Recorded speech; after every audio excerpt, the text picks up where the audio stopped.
ఏం చెప్పను, అన్నిటికన్నా మంచిగా ఉంది ఇది. మనం చేసిన వ్యవసాయం చేసిన దాన్ని అన్నిటికన్నా ఈసారి విశ్వ ఇది చెన్నై మంచిగా ఉంది, పర్వాలేదు. 30 క్వింటాలకి అయితే తగ్గదు.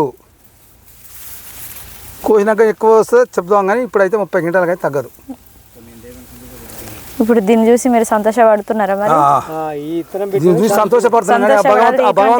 మంచి సీడ్స్ కూడా మేము ముందుకు భగవంతుని వరకే చూస్తున్నాం మేము కానీ గాలికి అడ్డం పడలేదండి. అవును, గాలికి అడ్డం స్ట్రాంగ్ ఉన్నది, గట్టిగా అయితే పడిపోతాయి. వర్షం అంతా గాలి దుమ్ము వచ్చినా కూడా పల్లె, కర్ర కూడా ఒరగలే. బాగున్నది. ఈ గాలికి వానకు తట్టుకునే ఇత్తనం అన్నిటి తట్టుకుంటుంది ఇది. ఉన్న ఇత్తనాలలో మెరుగ పంట వచ్చే ఇత్తనం. అందుకనే అండి రైతుల ముందు ఇది తేవడం జరిగింది. ఇట్లా ఉన్నది కాబట్టి రైతులకు తెలియజేయడం కొరకు మేము విఘ్నేష్ టీవీ ద్వారా మేము ముందుకు వచ్చామండి. మేము దీన్ని కూడా వాడండి, మిగతా ఇతర వాళ్ళకు కూడా చెప్పండి. పెట్టవలసిన ఇత్తనం ఇది. అవును, బాగుంటుంది, మీరు పెట్టండి, ఇతరులకు కూడా చెప్పండి. భగవంతుడి పుణ్యం అంటూ గవర్నమెంట్ యాసంగికి కూడా బోనస్ ఇస్తే